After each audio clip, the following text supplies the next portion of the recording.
Honourable members, the prayer. Lord, the God of righteousness and truth, grant to her government, to members of the Legislative Assembly, and to all in positions of responsibility the guidance of your Spirit. May they never lead the province wrongly through love of power, desire to please, or unworthy ideas, but laying aside all private interest and prejudice, keep in mind their responsibility to seek to improve the condition of all. Please be seated. Orders of the day. Orders du jour. Under Government Bills and Orders for second reading, Bill 80, Red Tape Reduction Implementation Act 2021, number 2, Honourable Ms. Furr. The Honourable the Associate Minister of Red Tape Reduction. Thank you, Mr. Speaker.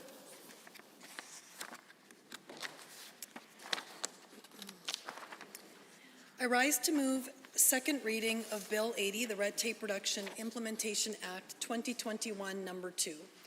Mr. Speaker, over 2 years ago, we set out on a bold path to free Albertans and Alberta businesses from the red tape that adds burden on our job creators and negatively impacts the lives of Albertans. We counted all regulatory requirements found in all statutes, regulations, policies, and forms across government departments and in our agencies, boards, and commissions. And we found we had almost 670,000 requirements. This number is what we refer to as the baseline count of our regulatory requirements. I am proud to say that so far we have been able to remove over 122,000 unnecessary or repetitive requirements, or 18.3% from our baseline count. And we're well on our way to achieving our overall goal of cutting red tape by 1/3 by 2023. Bill 80 reflects this ongoing commitment.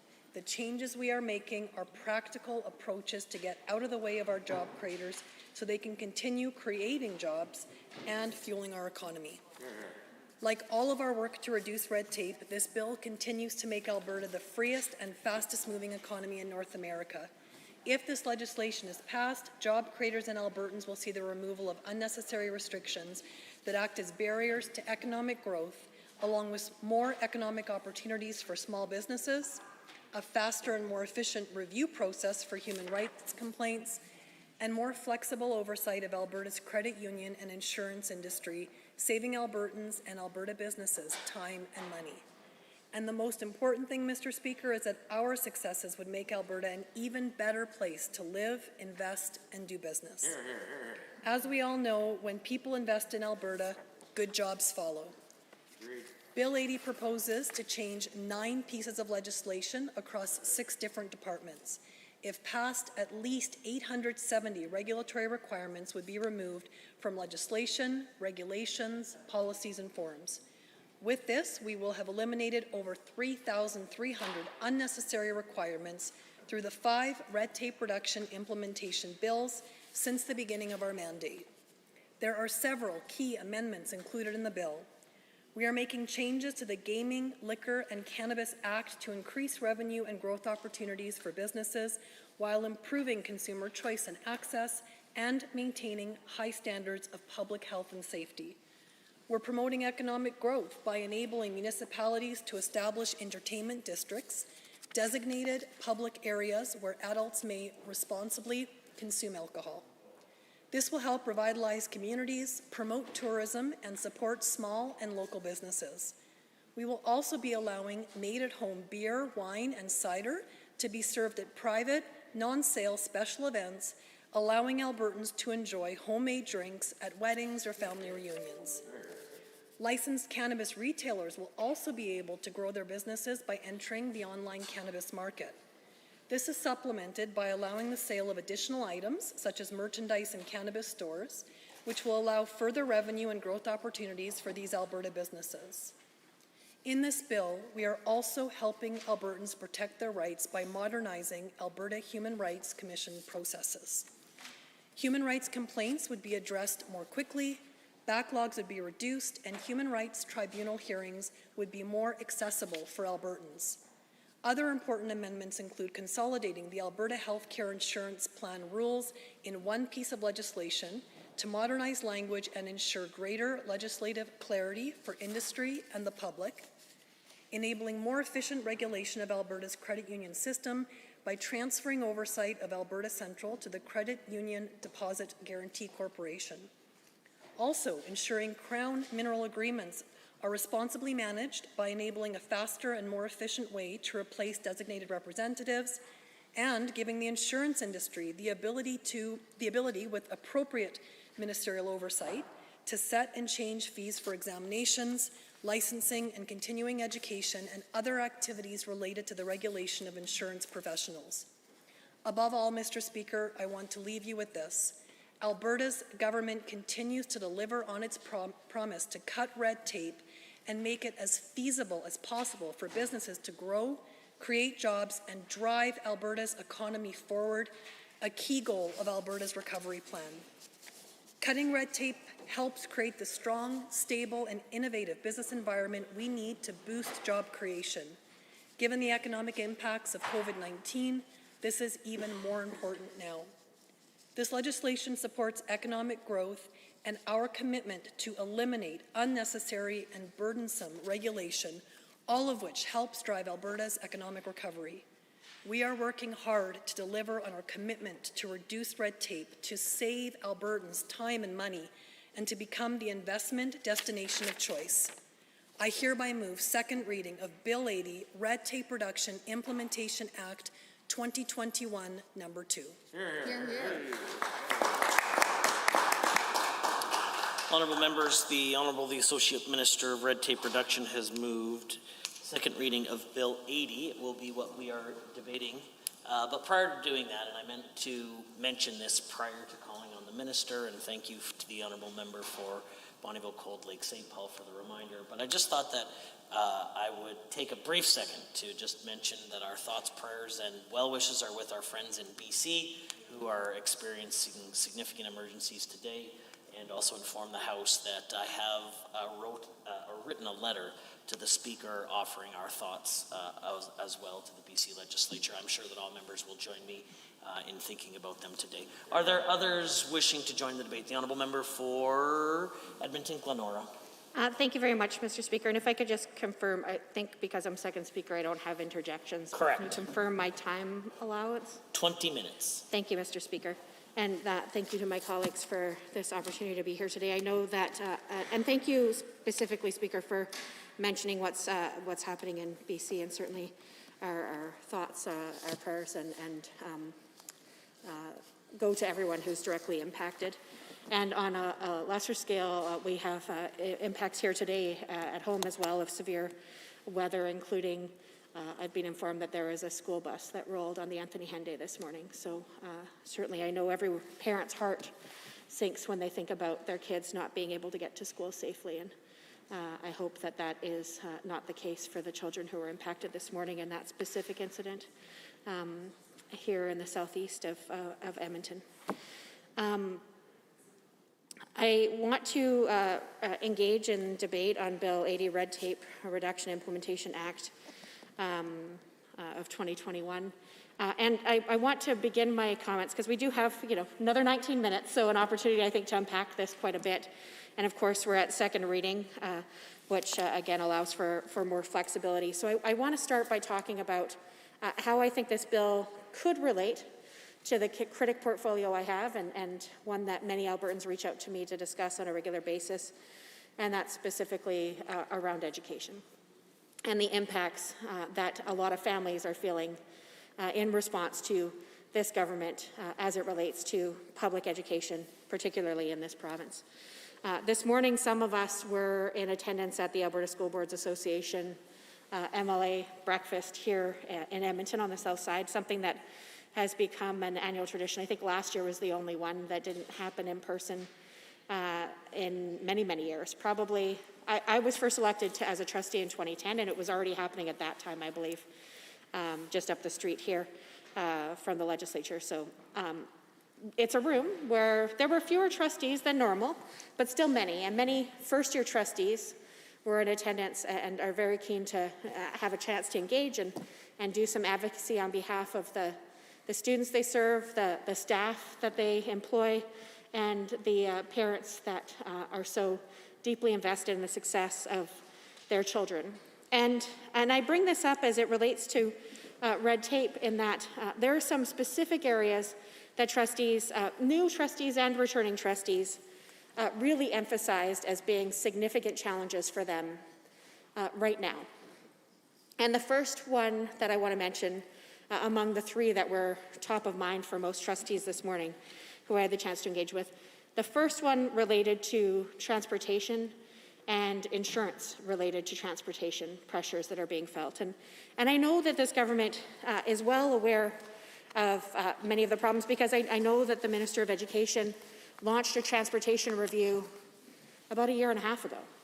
And the report was turned in to the government about 1 year ago. So I remember thinking, oh, we'll probably see it before the end of the fall sitting last year. And Albertans, I think when we engage in reviews of things, we expect there to be at least a sharing of what was learned, and ideally, an action plan on what's going to be done moving forward. But we have not seen that report in any public way. And arguably, the transportation issues facing Albertans are far greater now than they were 1 year ago. So a significant lost opportunity to find ways to address some of the red tape that impacts boards, but also to bring forward ways to make things better, faster, cheaper for school authorities. So some districts regularly will talk about opportunities around joint transportation, and that is something that there are a number of barriers to right now, that they probably would like to see this government work to address, streamlining those opportunities to make it easier for students to get to school more quickly, more directly, and less expensively. Also, I would say the biggest pressure facing transportation right now, and I'm sure colleagues in the chamber, particularly those who represent rural districts, are feeling, I think, a especially intense pinch. And those are the bus drivers who've been reaching out to me most vocally, are around significant increases to their insurance costs. And many of them sign multi-year contracts with their employer, with the school districts. And because, of course, field trips are down and sporting events are down, often bus drivers in a typical year will use their bus to drive to and from school, and then in the middle of the day, they'll also do other types of charter things, like take students to the legislature, for example, a building that has been closed for students for quite some time and is closed to all spectators in person right now, which I have my own personal opinions on. I think when you have the honor of working in the People's Building, you have a responsibility to make that building accessible to the people that own that building, the people who we all serve. So they definitely talked about transportation and their significant fear that buses will stop transporting their children mid-year because they simply can't afford to continue with the contracts at the rates they signed because the government has allowed insurance rates to skyrocket so significantly. So perhaps there are some opportunities for ministers and for all members of this assembly to reflect on the importance of not just reducing red tape, because I do think that there are many opportunities where we can be more efficient, but what checks and balances government has a responsibility to bring in to ensure that we are actually more responsive in serving the public. And I can tell you many of the trustees who brought up transportation and insurance costs would love to see a rate cap brought back in. A rate cap that ensures that when their contractors sign a deal with them, they have some predictability about where their insurance rates will be headed so that they can enter into an agreement with their employer, with the person that they're contracting with, to provide reliable, safe, consistent service. And the biggest risk right now is many bus drivers are actually losing money every day by doing their job. Picking people's children up and taking them to school is not a super lucrative opportunity, and particularly as it relates to this year with the increased insurance pressures, but also the reduced opportunities for doing additional contract work with the bus that many of these contractors own. So in terms of red tape reduction, I think that there could be opportunities to streamline transportation costs to make it more efficient and easier, but also I think there's a responsibility to consider adding a little bit of red tape when it comes to regulating an industry that we all rely on, of course. Vehicle transportation, including school bus transportation, is something that is incredibly important for many of us, and in such a large province where most of us have personal use vehicles that we use to get around because of the large space that we have, the lower population that we have, and the lower mass public transit that we have as well. So transportation is one of the issues that trustees raised with me this morning. A second one that was raised was about COVID, and specifically the downloading of responsibility to so many school divisions and municipalities, but today I'm talking specifically about school divisions after having had the opportunity to engage with so many trustees this morning. And some of them said that they have experienced for the first time, and many of these trustees served when both the Minister of Education and I were trustees, so for over a decade. And many of them said, we've never seen the kind of angst from our employee groups as we do right now, and talked about having protests outside of their district offices from their own employees because this government refuses to step up and put clear guidelines in around employment in education. This government refuses to step up and take some leadership. And some might argue that it is red tape. I would say that for the government to say, well, this is what we believe is in everyone's best interest and what you should be doing, but then refusing to actually demonstrate that leadership themselves is a delegation of authority to the most extreme. So many of them are saying we wouldn't mind a little bit of red tape if it meant we had some clarity around our relationships with our employee groups.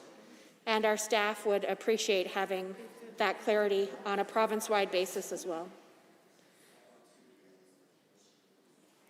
So many trustees have encouraged the province to step up and so show some leadership as it comes to the COVID response in their education systems. And the third one, of course, is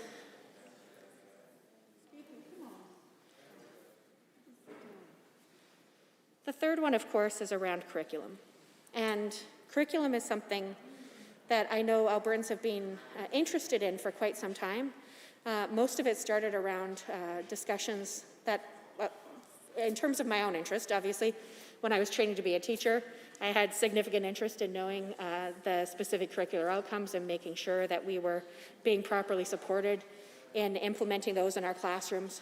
But there was the launch of the biggest review at the time around inspiring education. And that was around 2011, 2012, so about a decade ago, under Conservative leadership at the time, to do a big overhaul and to do less siloed learning. So less learning focused on specific subject matters or grade compositions, but more integrated learning around conceptual opportunities. And that's something that we continued to engage on under Conservative governments, under the NDP government, and something that the current government has decided to continue to move forward on in terms of curriculum. But I can say that parents and trustees don't feel like they have been engaged in the proper ways. So there are times to have some red tape in terms of, if that's what the government wants to call it, in terms of putting checks and balances and systems in place to ensure a fair process and a fair way of gathering information. Instead, we see a government that has brought in people that they think are experts to guide this process. And I can say without a doubt that curriculum has been the most engaged topic from a parent perspective. According to the trustees that I met with and my own experience in elected capacity for over a decade when it comes to the education system. So I want to say that while this bill here is titled Red Tape Reduction, and there are many additional sections, and I do still have time to go in greater detail in some of those other sections, I think that we really missed an opportunity to put one of the biggest priorities that Albertans have right now, which is around the education system, in focus, to find ways to give additional supports and tools to local decision makers, and also to provide some consistency around implementation of what these three biggest pressures are that most trustees have raised. And certainly we saw during the most recent municipal election, curriculum was one of the most hotly discussed topics, and overwhelmingly people who wanted to trash the current draft go back to the table with something that was more inclusive, more evidence-based, that included teachers in the drafting, not just asking teachers to pilot and then give feedback, was something that was very vocally articulated during the last election. So I think we could have had an opportunity in discussing red tape for the minister to bring forward both opportunities to reduce some of the barriers and cumbersome pieces, but also opportunities to support those who the government so regularly tries to turn to justify decisions that they don't want to make themselves. Right? So when I think about these rural boards who are seeing protests outside their district office, including protests of their own employees, most trustees and district leaders, including superintendents, didn't sign up to be in their capacity because they wanted to make huge public health decisions and impact people's potential to earn. They did so because they wanted to focus on their expertise, which is usually education and engagement, and they wanted to use that opportunity to further their communities and their education systems within their communities. So it would have been great if the government took this opportunity to come forward, because they are amending 1, 2, 3, 4, 5, 6, 7, 8, 9 pieces of legislation, I think, through Bill 80. If they would have thought, what are some of the most pressing issues facing Albertans right now? And how can we bring forward bills that address some of those big strains and pressures? So would have loved to have seen something here on curriculum, on COVID and responses in schools and in education systems broadly, and to address the urgent transportation needs. And this is just, on behalf of the probably 150 people I chatted with this morning. This is a big pressing issue that the government certainly could have taken an opportunity in this legislation or elsewhere to actually try to combat. The government does touch on the Alberta Healthcare Insurance Act and is moving some pieces around and some language around. I would love to get some clarity from the minister responsible for this bill, the Minister for Red Tape Reduction, the former health minister, the current health minister, the premier, any and all around some nervousness is being expressed around the moving of the language around healthcare premiums. And the reason why is, fool me once, shame on you, fool me twice. To quote Michael Scott from The Office, strike 3, you're out, right? Like that's like, fool me twice, strike 3. So people are carrying with them a significant degree of mistrust, because many times under Conservative governments in the past, they've said, no, we won't do healthcare premiums. And then when the budget comes out, there's a healthcare premium written into it. And to date, Albertans have been able to push back and get that removed. But anytime there's things mentioning healthcare premiums, rightfully so, Albertans get their back up and want to make sure that the government isn't trying to unleash yet again another jacked up fee onto the people of Alberta, when obviously we all need healthcare regardless of our ability to pay a levy or a tax or a premium, whatever word you want to use. A tax of another name is still a tax.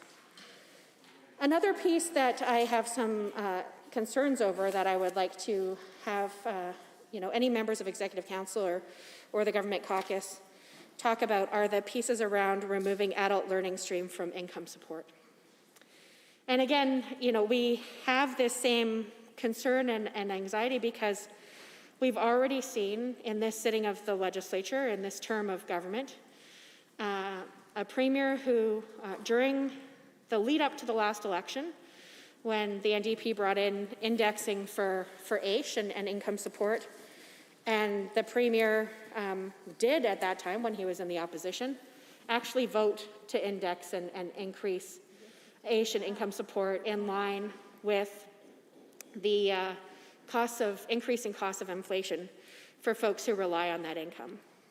And when we said in the lead up to the election, we are anxious and nervous about whether or not he'll keep that, he tried to shame the then government, now opposition, for inspiring fear in people with disabilities that the government wasn't going to keep their word and keep the law in place.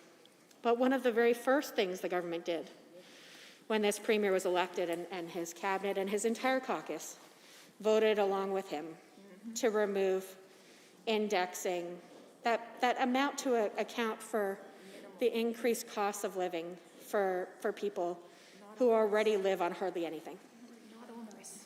And they actually said that getting rid of that wouldn't be onerous. Unbelievable. Well, maybe $12,000 isn't a lot of money for some members of the government caucus because they've chosen to give one of their members a raise in that amount.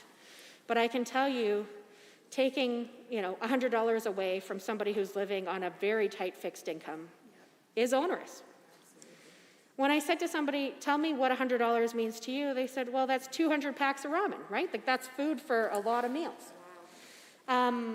So for the government to say, well, trust us, we're going to remove the adult learning stream from income support, one of the natural consequences in our reading of the legislation is that those adults will be removed from their actual allowances. So those who are full-time learners won't have the benefit of having the same types of income support that they do currently. So again, would love to hear from the government that this isn't an attempt to remove even more support from those who are already vulnerable.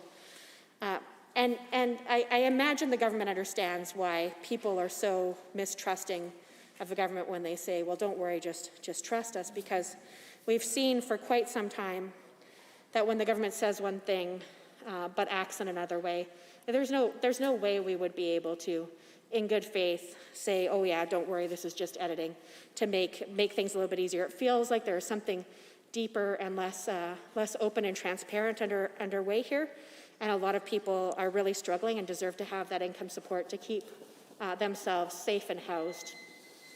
Honourable members, before the Assembly is second reading of Bill 80. Are there others wishing to join in the debate? I would just remind members that interventions are now open to the Assembly should they choose to wish to intervene, and should the member choose to wish to accept. The Honourable Member for Edmonton Gold Bar has the call. Thank you, Mr. Speaker. I'm pleased to rise and offer my thoughts. I'm glad that the member from Airdrie Cochrane is excited to hear me speak. I certainly wish that he would give his leader the same kind of support that he gave to me when I got up to speak. It was Tanny who was excited. That would probably be appreciated in that respect. I want to thank my friend from Edmonton Glenora for her comments regarding this piece of legislation. My friend from Edmonton Glenora is laser focused on the things that really matter to the people of Alberta, and that was demonstrated clearly in her comments today regarding this bill. And I think it really highlights the vast chasm between us here in the NDP opposition and those in the UCP government in terms of where our priorities are, and our ability to listen to Albertans and work for a province that works for people, while this government continues to waste its time on things like the red tape reduction bill that's before us today. And, perhaps you would say that calling this a waste of time is a bit of an extreme statement, but let me just remind all members of the House exactly what it is this red tape reduction exercise that the government has embarked upon actually entails. Because it spans a spectrum. Most of the activities are happening in the realm of the completely meaningless, Mr. Speaker. We've got an army of civil servants who've been tasked with counting the number of forms and counting the number of check marks required to fill out a form, the number of boxes that are required to be filled into a form. And I'm sure that my friend from Lethbridge West will indeed make it rain to the charity of her choice. As indicated, Mr. Speaker, thank you very much for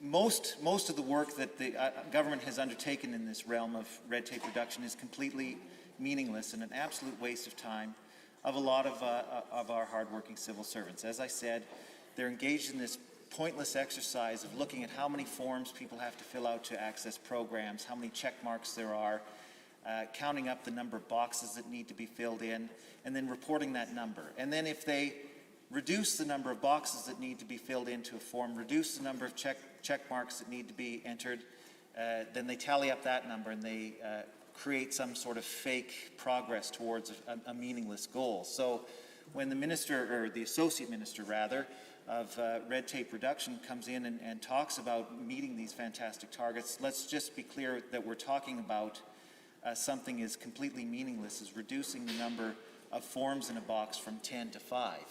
And then she comes in here and claims, oh, we've reduced red tape by 50% because we've reduced the number of boxes to be filled into a form by 50%.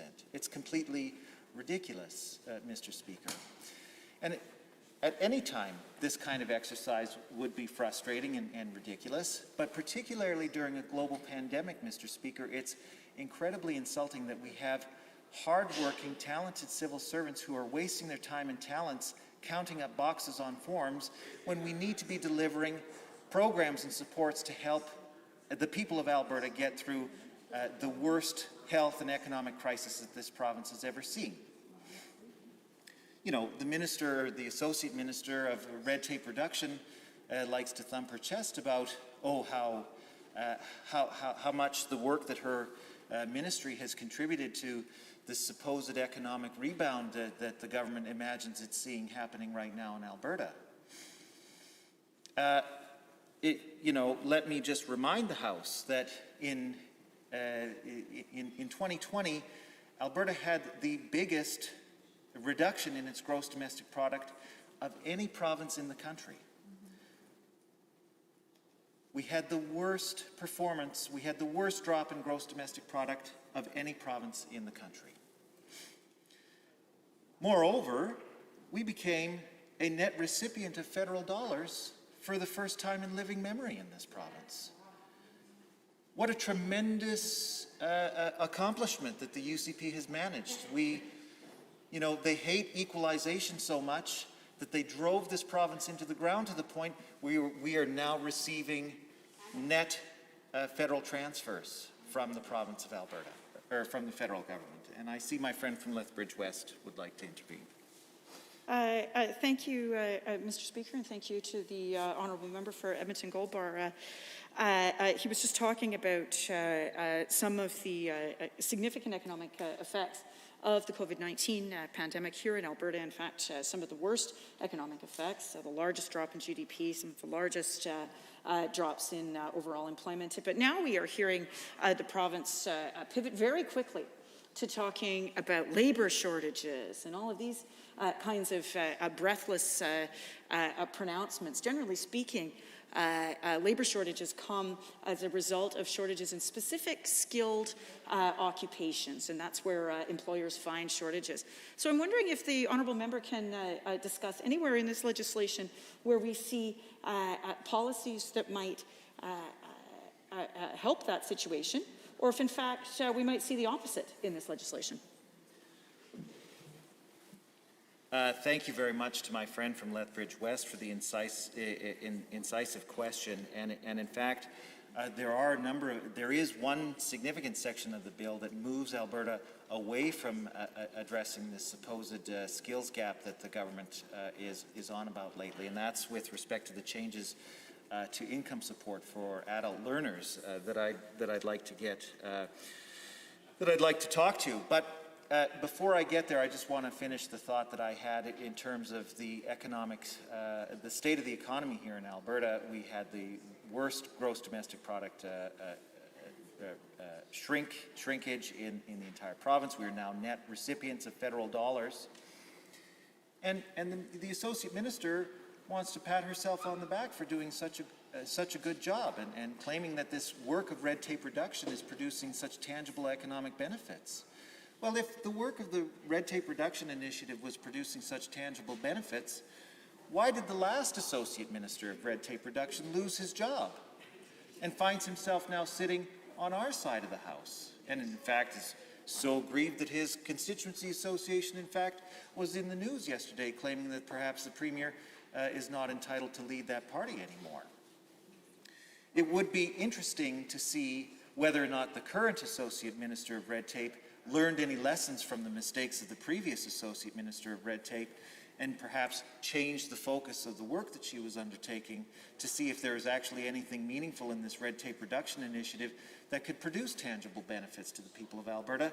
I suspect that that's never going to be the case, but we continue to hear this meaningless rhetoric about how much the economy has improved thanks to the good efforts of the Associate Minister of Red Tape Reduction. It's a complete fiction, Mr. Speaker.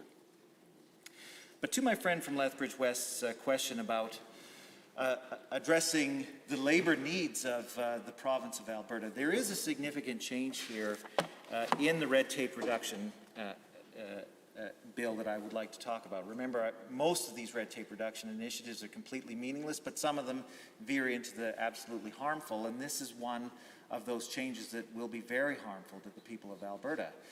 And essentially what we see here is that the government is phasing out after April of 2022, they will no longer be eligible for the benefit. Now, I anticipate that the government will probably tell us not to worry about this because they've made other changes to the benefit structure and changes to how they administer apprenticeship programs and those kinds of things. The only problem, Mr. Speaker, with these kinds of claims is that it doesn't actually show up in the annual reports of the government. Because not only here are we reducing the adult income benefit stream, we don't see the changes appearing anywhere else on the books of the government. Now, I had a quick tour through the annual report of the Advanced Education Ministry, because I think that the Advanced Education Minister is probably going to be doing a lot of heavy lifting when all of these people, or should be doing a lot of heavy lifting when these people are kicked off their income supports. But we don't see that showing up anywhere in the budget. In fact, in 2020-2021, the Advanced Education Ministry underspent its budgeted amount for scholarships and awards by over $1 million. One wonders why we couldn't get the budgeted amount for scholarships and awards out the door. We underspent significantly in foundational learning supports, almost $15 million, Mr. Speaker. And those are the very supports that this government is phasing out. Or those are the people receiving those supports are going to be the people who are having this training benefit, will be affected by this training benefit being phased out, Mr. Speaker. So I see my friend from Lethbridge West would like to intervene again. Thank you, Honourable Member, and thanks to the Speaker for this opportunity to provide this intervention. Now, I see in this legislation there are an awful lot of pieces where the Minister has sort of claimed that there are 1,100 ways that regulations have been reduced, but a lot of this stuff is essentially belongs in miscellaneous statutes, or is maybe one step above miscellaneous statutes in terms of its overall effect on both the policy, regulatory, and legislative work of the government of Alberta. But as the Honourable Member points out, there are a number of people who are actually significantly affected by the biggest changes in this piece of legislation that otherwise looks like a telephone book, but this is sort of Trojan horsed into a very large piece of red tape reduction, quote unquote. Can the member talk about that a little bit?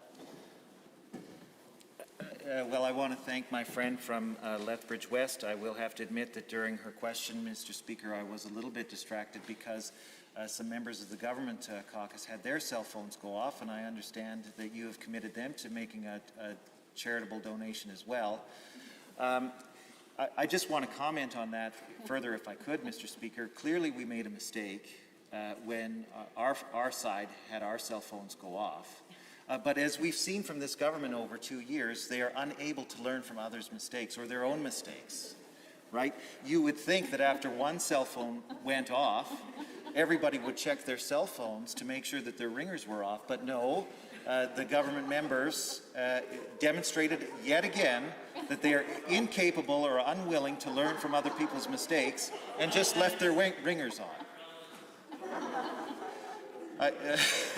Well, I appreciate the call to relevance, Mr. Speaker. I will say that it's absolutely relevant when we're talking about red tape reduction and the government's inability or unwillingness to learn from its mistakes, because as we see with this red tape reduction bill, we see the government again unwilling or incapable of learning from its mistakes. But my friend from Lethbridge West had a question about the impacts that this will have, that this bill will have on the people of Alberta. And I want to say that, you know, in my time as Minister of Advanced Education, I got to meet with a lot of people who received the training benefit and income supports that the government is looking at phasing out here through this piece of legislation. And these are the people who are absolutely in most need of government support. They are people who have lost their jobs, don't have the financial resources to be able to go back to school and upgrade their skills or learn new skills in order to get back into the job market without this kind of benefit, Mr. Speaker. You know, I will remind the House that a significant number of the people who receive these benefits are new Canadians who don't even have the English skills required to be able to participate meaningfully in the job market. And it seems to me to be incredibly backwards, Mr. Speaker, to phase the benefits out for those people, to make it even harder for them to be able to get the skills that they need to be able to participate in the job market meaningfully. Certainly, when I was Minister of Advanced Education, the overwhelming response that I had from people who are receiving these benefits was that we need to provide support to more people, right? There are only a few thousand people who receive these, who are eligible to receive these benefits right now because the financial requirements are so low as to be you know, people have to be in almost complete abject poverty to be able to accept them, right? And so that leaves a significant number of people who really don't have the financial resources to be able to retrain and go back to school and upgrade their skills or learn new skills. There's a significant number of people who realistically don't have the ability to afford that, who aren't eligible for the benefits. And if the government were serious about putting Albertans back to work, they would be looking at expanding eligibility for the benefits. But instead, we see that they're rolling those benefits back and making it even harder, making sure that even fewer Albertans will be eligible to go back to be able to go back to school. And so, what will we see? I mean, you know, we hear from the government again that, employment is returned to pre-pandemic levels, which is not actually true. No, I see the member from Chestermere Strathmore. I appreciate her attempt to intervene, but I won't accept her intervention at this time.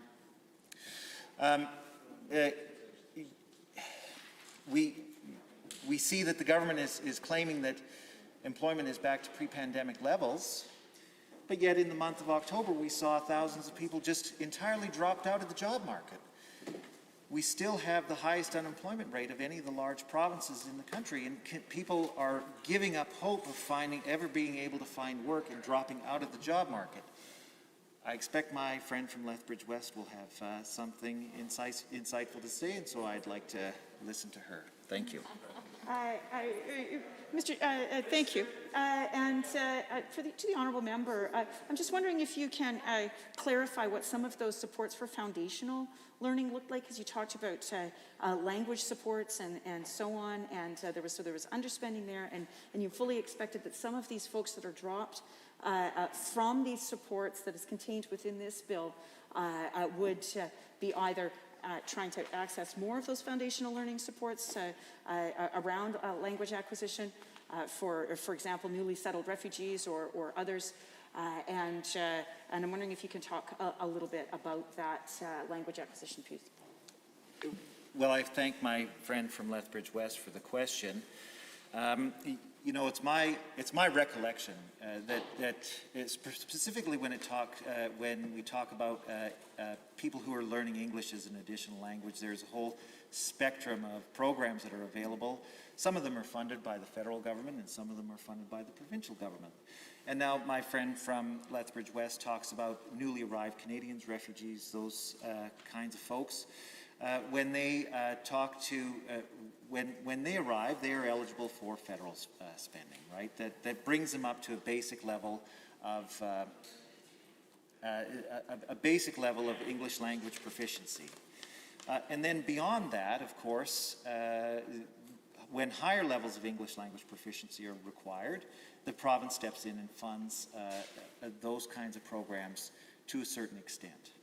But now, you know, the government is apparently seized with this idea of making sure that professionals from outside of Canada can come to Alberta to work, and, you know, they have these kinds of legislative showpieces that they say will encourage professionals from outside of the country to come and work in Alberta. But many of them don't have the English language skills needed to conduct their jobs at the professional level that's required. And we don't have the funding in place to make sure that those people can actually have the English language proficiency required to do a professional level job in many cases. And that's something that is a long-standing gap in our foundational learning supports, something certainly that this government is not intent in addressing by, and in fact looks like it's going to be making that situation worse by rolling back these kinds of income supports. Anyway, Mr. Speaker, for all of these reasons, I'm proud to not support this bill. Thank you. Are there others? The Honourable Minister of Advanced Education, followed by the Honourable Member for Edmonton-Whitemud. Sure, thank you, Mr. Speaker. I thought it'd be helpful to rise and speak to some of the provisions within the bill as they relate to, no, not precisely. I know the member just loves to talk about jacking up fees, but I don't think that's on the agenda for today. I think we'll defer that one to another day. But well, maybe later on during question period, I'm sure we'll probably have the ability to talk about jacking up fees, which I know the member opposite just loves to talk about. And I'm sure she'll interject on a few more occasions about jacking up the fees, and maybe she even has an interjection or two on jacking up fees, and I'd be happy to entertain that. But that being said, trying to get back on track here, it's always good for a laugh, Mr. Speaker. Now, see, she was incredibly successful at making me forget my train of thought, but I will get back to it. As it relates to some of the supports that the member from Edmonton Gold Bar was speaking to with respect to foundational learners, and making some statements to the effect that, what's that? Yeah, okay, just shoot me a note. Or you can even intervene if you want, I don't know. You can just jump up and make that comment. But I see the note coming my way, so maybe it'll be telling me to close my mouth and sit down. We'll see what he's got in store. He's shaking his head no, so I'll keep going. Okay, that's helpful. I'll be sure to do that. So thank you for that. Oh, no, I can't tell you that. I can't tell you that. Anyway, so getting back, okay, I haven't even gotten started, but I do see an intervention. I guess it's going to be a lively I'm always happy to accept interventions. Thank you very much. And only taking a moment to intervene to talk about, I think, where you were going with interventions on behalf of the member from Edmonton Gold Bar with respect to new Canadians speaking English and the capacity. Quite frankly, Mr. Speaker, through you, the amount of incredible people who are coming from other countries to here, I think, know more about Canada and probably speak English even better than a lot of folks that are in this chamber. And I'd like to, I was hoping to be able to intervene with the member from Edmonton Gold Bar in order to correct him on that, to make sure that he understands that those who are coming into this country, whether that's through refugee status or through education or through choosing Canada as a choice, that they are coming in here and adding to not only the diversity in this province, but including making us better. Thank you very much for the intervention. That's very insightful and helpful. I appreciate the intervention. There may be another I haven't even gotten going, but sure, yeah, happy to hear this one as well. Member from Edmonton Gold Bar, I have a peculiar relationship. So the guy, he Member for Edmonton South. Mr. Speaker, very clearly the intent of the interjections is to comment or ask questions on the content of the speech currently being made. Very clearly, my colleague here from the Ministry of Advanced Education has not made significant comments on my colleague from Gold Bar's speech. I think that my honourable members should try to keep their comments and interjections to the content of the speech of the Advanced Education Minister, and if at a future point he does reference those things, then we can revisit that. But I think at this point, these members should limit their discussion.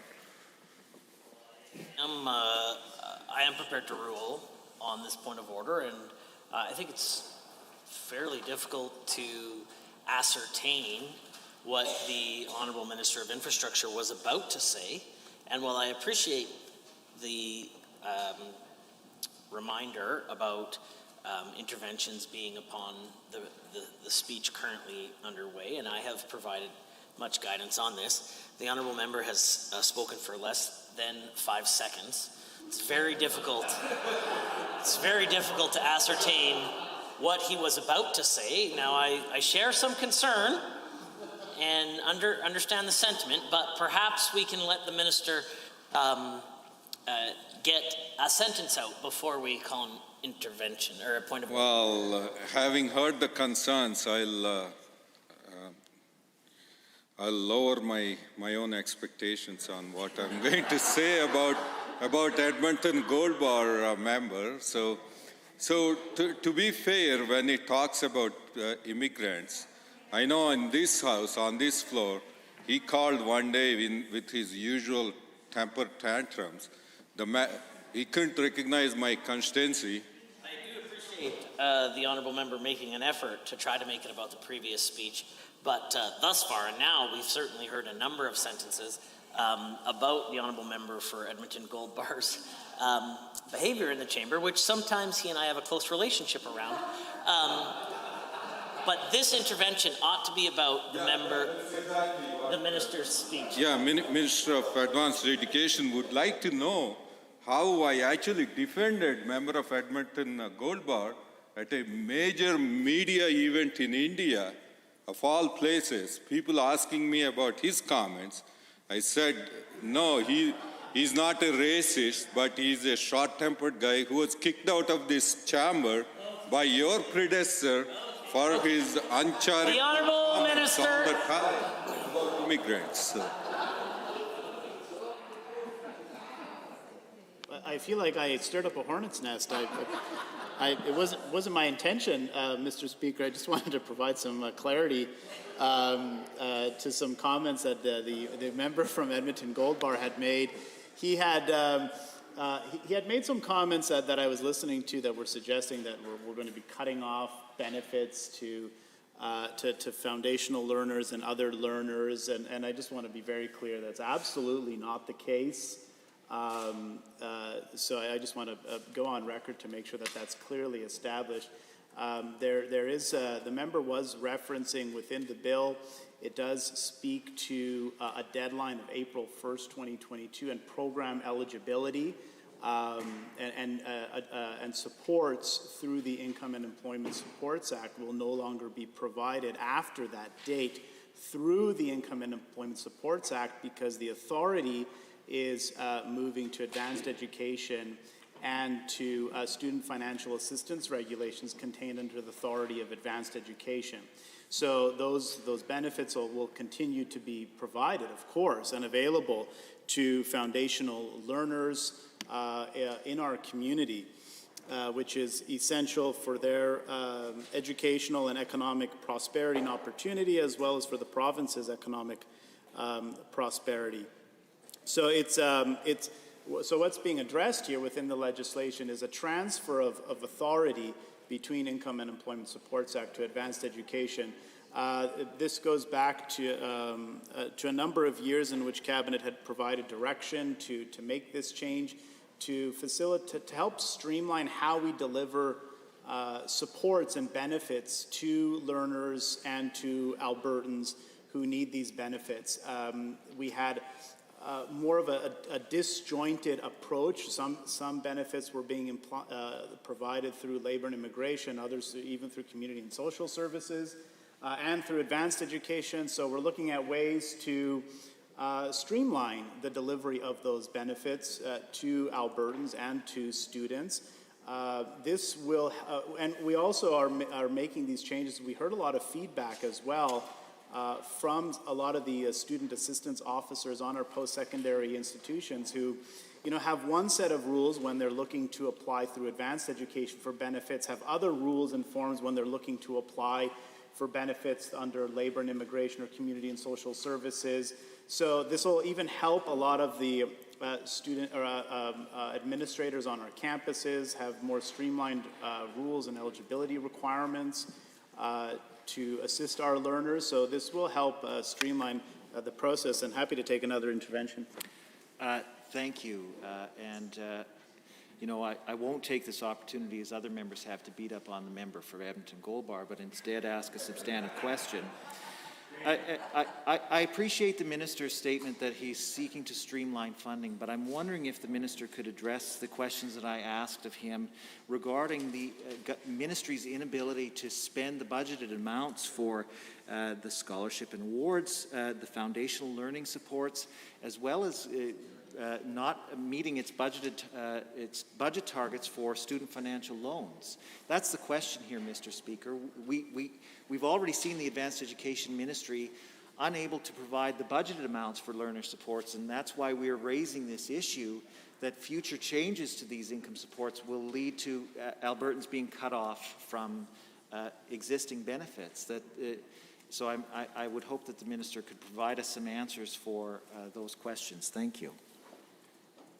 Yeah, we've actually, seen an increase on the student financial assistance. I know the member's talking about foundational learning, but over the past 2 years, we've continued to fund budget pressures in every budget for anticipated growth and demand in scholarships and student aid. That hasn't changed, and that's continuing to move forward as we continue to provide that. On the foundational learning side, obviously, due to, we had seen some decrease in demand for foundational learning programs, partly, I believe, from what I understand in conversations with my officials from the ministry, due to some of the impacts of COVID and the closures of a lot of different activities, also meant some limited capacity for some Albertans to be able to access foundational learning, which so less demand. I think we saw some decrease in demand in those areas attributed partly to the pandemic.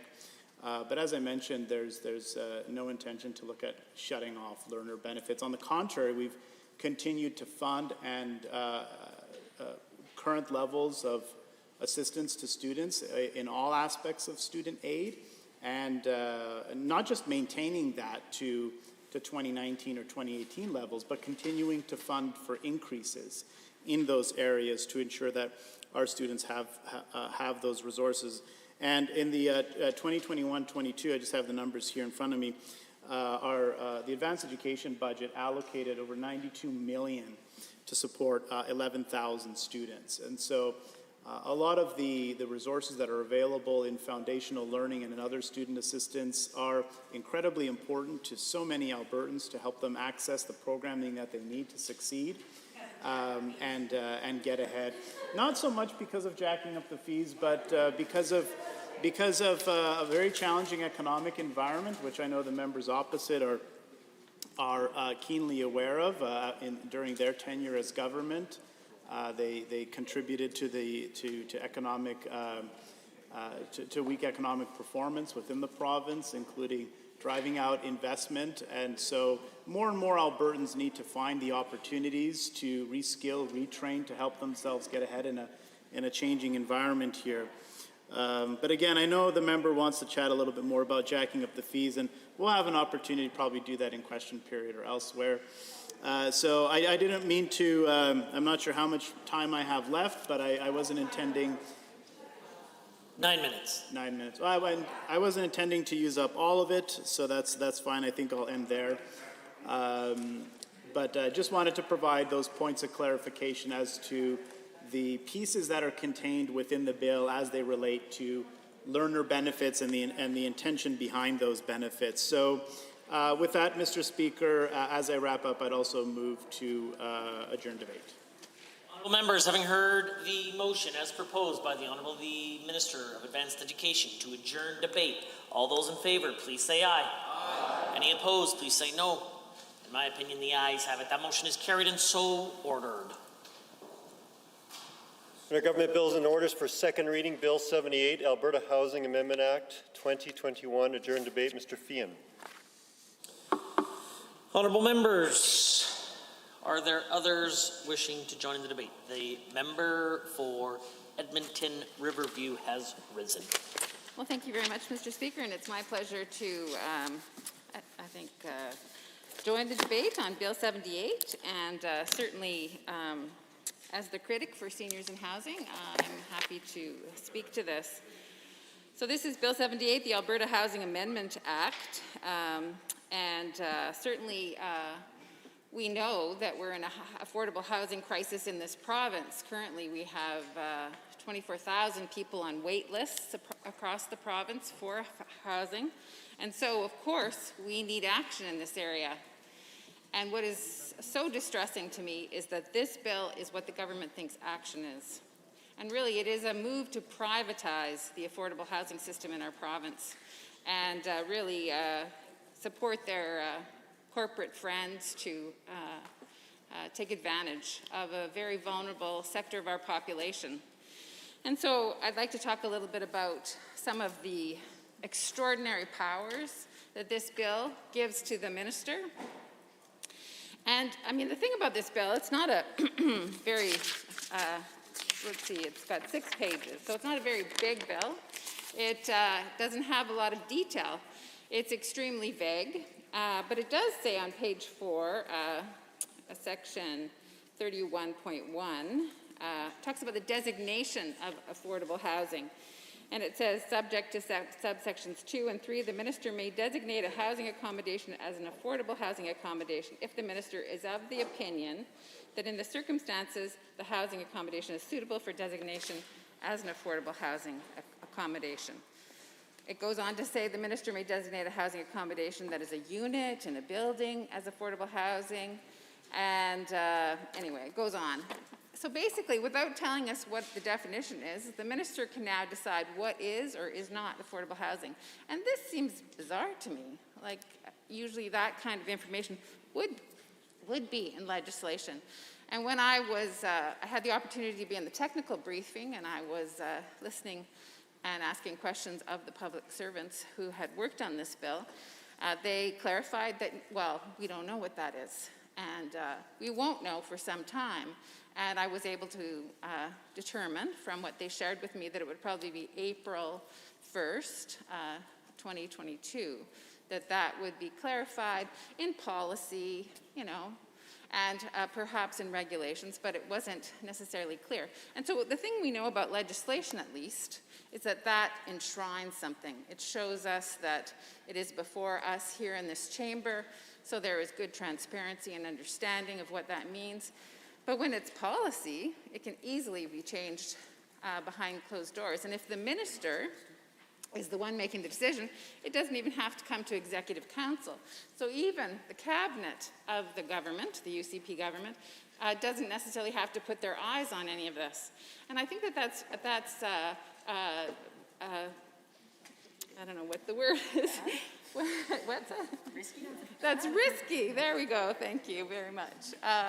To do that, because we do need to have some clarity on exactly what that means, because affordable housing is, there's all sorts of levels of affordable housing. And we could, there's just below market, talk about affordable housing, just below market affordable housing, there's rent geared to income. Go ahead. To the member. I appreciate that, as particularly with your experience having been the former Minister of Housing, to get this detailed analysis, because I think sometimes we see the current government focusing primarily on just one type of housing, and actually it's not even housing. They're talking about shelters when they're talking about people who are houseless and homeless in our province. But really those different levels of housing are so incredibly important to different levels of families and individuals who need that additional support.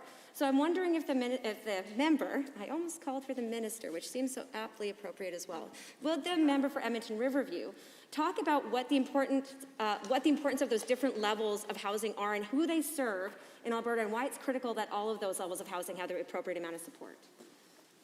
Well, thank you very much to the member from Edmonton Whitemud. Yeah, I'm happy to clarify that. Certainly, we know that one type of affordable housing is, it's about approximately 10% below market. And I guess this is probably an area that I'd like to focus on a little bit, because this is usually, if at all, sort of private developers are involved in affordable housing, it would be this level, right? So this is kind of, obviously this bill, another fundamental thing it does, besides give the minister extraordinary powers, is to privatize the affordable housing system in Alberta. Really, sell off government assets at a time when they should be actually expanding them. And so, the private sector isn't going to get into the affordable housing market without being able to make a profit. That's just fundamentally how it is. They need to be able to give their shareholders money. That's why the nonprofit or government-owned, certainly make much more sense in the delivery of affordable housing, because the profit motive takes money out of that system and puts it in the hands of people who already have a lot, generally. And we really need to focus on people who are vulnerable. As I said at the outset of my remarks, 24,000 people in Alberta, and that might not even be accurate. The number might be much larger, because it is sort of gleaned from housing management bodies and how many people come in. I think people give up because they're on these wait lists forever. And, they often can't access affordable housing because, of course, we know, even though someone can be eligible for affordable housing, they may never access it because it's not a legislated. Go ahead, member. Thank you to the member from Edmonton Riverview. On that note, when you were talking about the wait list, in fact, just this morning, myself and a couple of my colleagues were sitting in the Public Accounts Committee for the Ministry of Seniors and Housing, and we were talking about that wait list and the fact that there's currently, last year there was 20,000 Albertans who are on that wait list for housing, and that number's actually gone up to 24,000. But what was remarkable about what we heard from the ministry today was that there was very little information about who those 20,000 people are and what their needs are. In particular, it was shocking to find out that they absolutely kept no tracking information of how many of those Albertans have disabilities and may require special needs housing or accessible housing. And so I think, how do we get a handle, and I would appreciate the member from Edmonton Riverview's comments on this, how do we get a handle on those thousands of Albertans who never even get that housing if we don't even have an idea of their needs and who they are, and how many give up and what ends up happening to them? Yes, thank you very much, member from Edmonton Whitemud. It's an important question, and obviously, Albertans have lost jobs, have gotten to some challenges financially due to our economy slowing down dramatically during the COVID-19 pandemic, and so many more people are in need. And as the member said, the wait list is extraordinary, and I stand here to say that there's likely It's a much larger list even than the numbers that we have before us. But the point the member made about, who are these people? Who are these people who need affordable housing? And there's a wide range, but really the ministry knows very little about, who needs that. And how can you create a program or support for a certain section of the population if you don't understand who you're serving? And that is such a key point. And so that is something that should be incumbent on the ministry to look deeper into. And just, for the members in here, for their own benefit, the Edmonton Social Planning Council actually did a report about that. Did extensive research on who's on the wait lists. John Kolkman, who's a colleague of mine, certainly when I worked at the Alberta College of Social Workers. We worked together in the Child Poverty Report for years with Public Interest Alberta, and he's since retired, but that was kind of his final report along with others at the Edmonton Social Planning Council.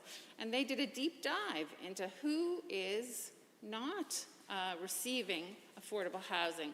And they really talked a lot about it not being legislated. And that is something that does concern me because, of course, we hear this all the time, like income support programs. We may have a critique of them. They're not enough. We're way below the poverty line. However, they're legislated. And so if someone is eligible for that program, guess what? They get support. It's right there in the legislation. It's statutory. It's important that people receive that funding. But you can qualify in every area in affordable housing and we'll say, sorry, we just don't have enough. So there's sort of no mitigation for that. And, it's very disturbing that people are in dire straits. So this legislation, of course, is silent on that. And I would just, suggest to the government that that is a key part of it and that affordable housing should be legislated. But if I talk again about the levels of affordable housing, I just go back to that sort of 10% below market. And what this bill really enables, of course, is the privatization of affordable housing. And basically it means that government's going to give grants to corps who are going to build affordable housing and, they're going to have it like, the minimum, 10% below, because they got to make a profit. That's just the reality of the world. And then how long will that be affordable housing? Because we don't need it just for 10 years. We need it in perpetuity. We need it for good. It's not like we want them to disappear. And when I was minister, previous Conservative governments had followed that model of the private sector doing, 10% below market housing. And some of those contracts were still in place, and some were expiring. And it was very disturbing to me and devastating to see that all of a sudden I knew that a whole, swath of housing would be unavailable again. And it was because of a bad policy. And we need not to create more bad policy. And this legislation brings in that. Go ahead, member.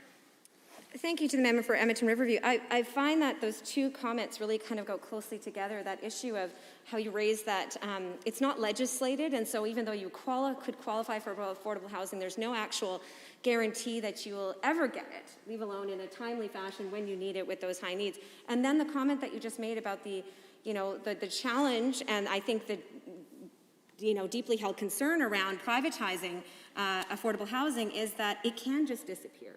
And I think what we are seeing and what we know to be the case is that we're not getting ahead of the affordable housing problem.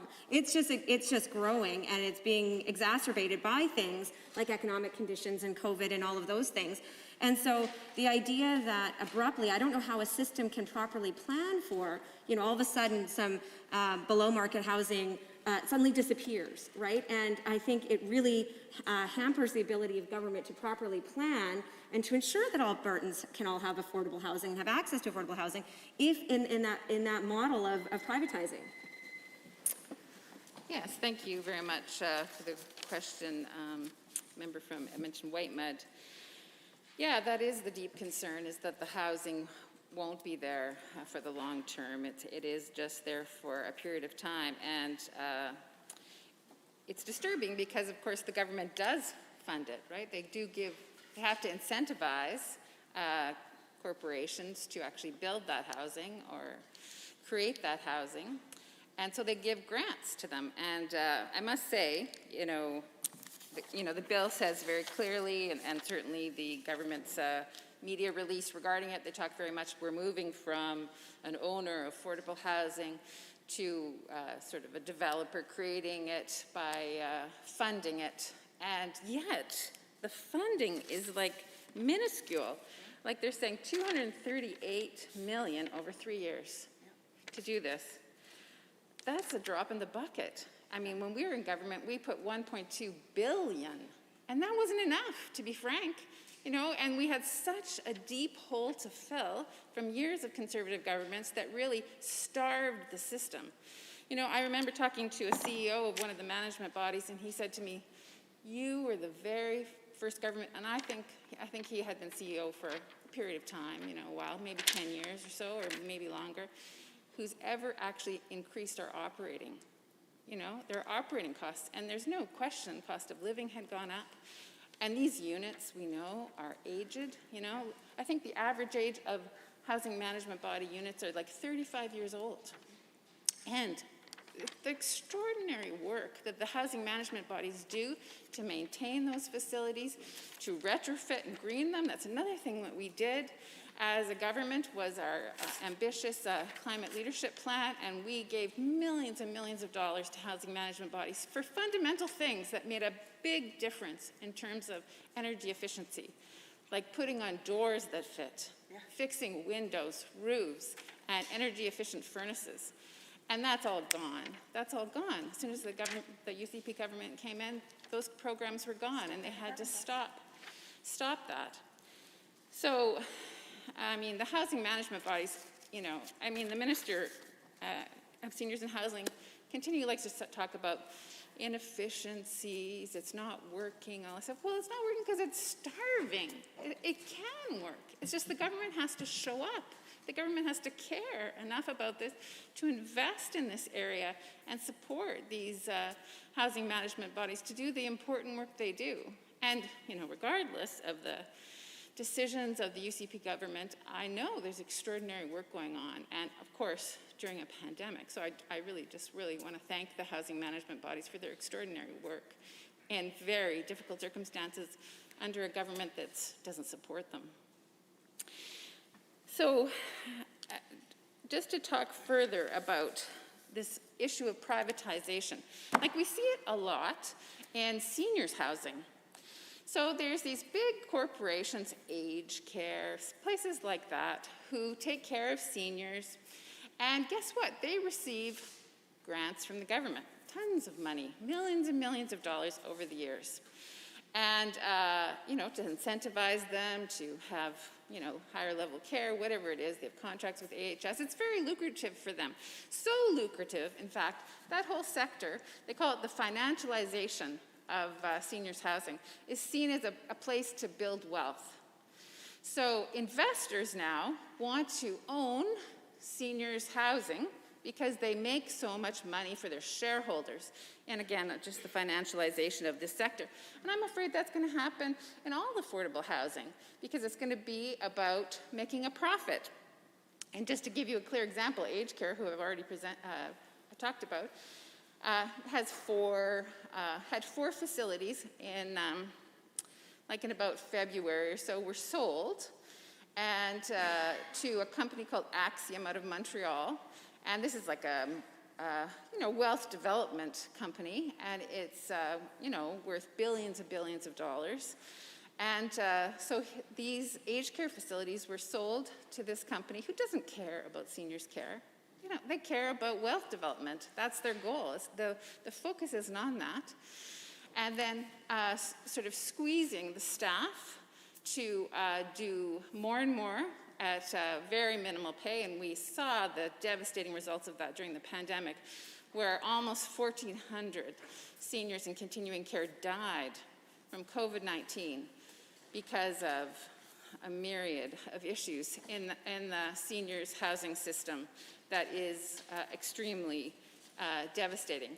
So there is a huge issue with the privatization of affordable housing that could create again financialization of the sector if it's not already happened. And certainly the housing strategy that the minister released in December of 2020, they had some key people who are certainly interested in the financialization of affordable housing.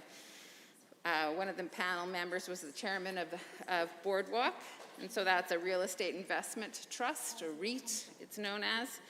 And certainly they're a multi-million-dollar, perhaps billion-dollar, I suppose, organization that's interested in making significant money. And I think missing the focus and missing the goal, perhaps, of what affordable housing should be about. And so I really think we've opened sort of the portal or the door to some significant disasters. Because, too, if things sometimes don't work out in the private sector, what happens? Government has to come in and support that. Or, obviously, many people will not have the support they need in affordable housing. So it is a deep concern about this whole, financialization, privatization, the P3 model of affordable housing. We know that there's lots of concerns about P3s, and certainly our public school system experienced a lot of difficulties with the way contracts were set up, or the private industry was not being responsible for the maintenance of the facility afterwards, even though that was supposed to be part of the contract. Anyway, I think that we've, certainly there's been a significant amount of information in the media regarding the many, many issues about P3s. So certainly this privatization of affordable housing is not going to solve the problem. It's going to make it much worse. Honourable members, are there others wishing to join in the debate? The Honourable Member for St. Albert has the call. Thank you, Mr. Speaker. It's my pleasure to rise and speak to Bill 78, Alberta Housing Amendment Act. Interestingly enough, Mr. Speaker, just before we arrived at the chamber to debate the bills before us, we were actually in public accounts reviewing the annual report for Alberta for seniors in housing for 2020-21. And, we didn't get a lot of answers as usual, but we got some.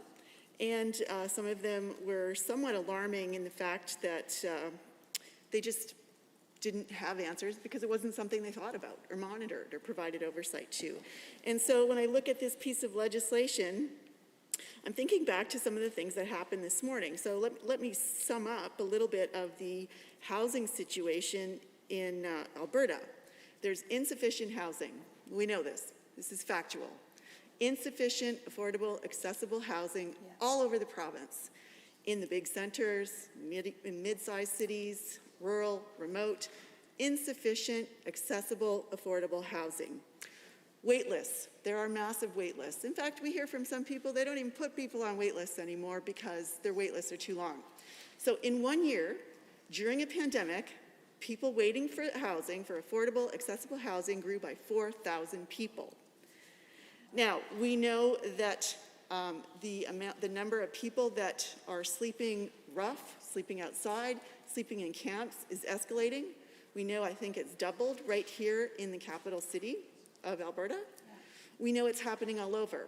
I was just in Wetaskiwin last week, and I stopped by one of the camp there to meet some of the folks that were staying there. And it's just unbelievable to me, Madam Speaker, that these camps are now where people are, that's what they call home. So we have a massive problem at every end of housing.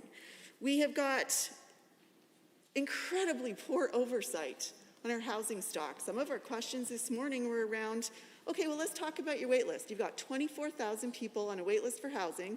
Let's talk about how many of those people, let's say, for example, how many are disabled? How many have mobility issues or use wheelchairs, something like that, have mobility issues, need some form of accessibility? Answer, we don't know. We don't track that. Don't even know how big the problem is. We know it's growing, we know it's bad, but we don't know how big the problem is. Now let's roll back to a couple of years ago when this government, every single person voted to support, they voted in favor of de-indexing benefits, which is a cut. So 2 years later, the earning potential of people with disabilities, low-income seniors, people that are just poor, some of them are destitute. They're trying to raise their families, some are singles, they're on income support.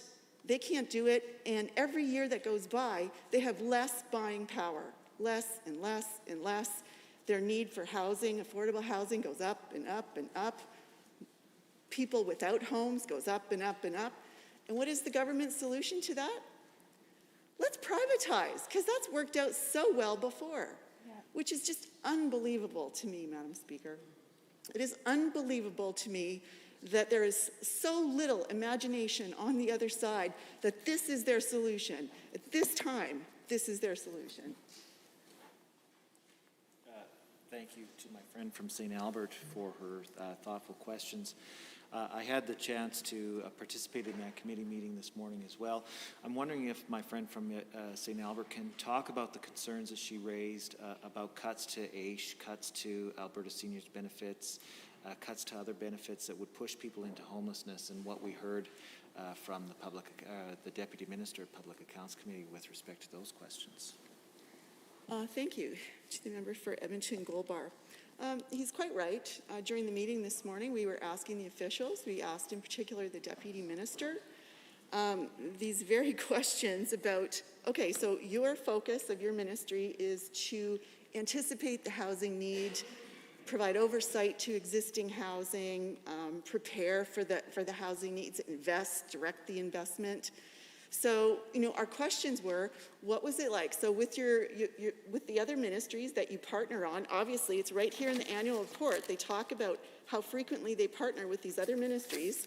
What discussions did you have in terms of policy when you were de-indexing benefits that we all know, it's going to exacerbate the problem? What discussions did you have? What risks did you identify? What plans do you put on place? Answer? Yeah, we don't really know, probably not much at all. So we've asked for those documents or the minutes to be tabled, so we'll have to wait and see what we get.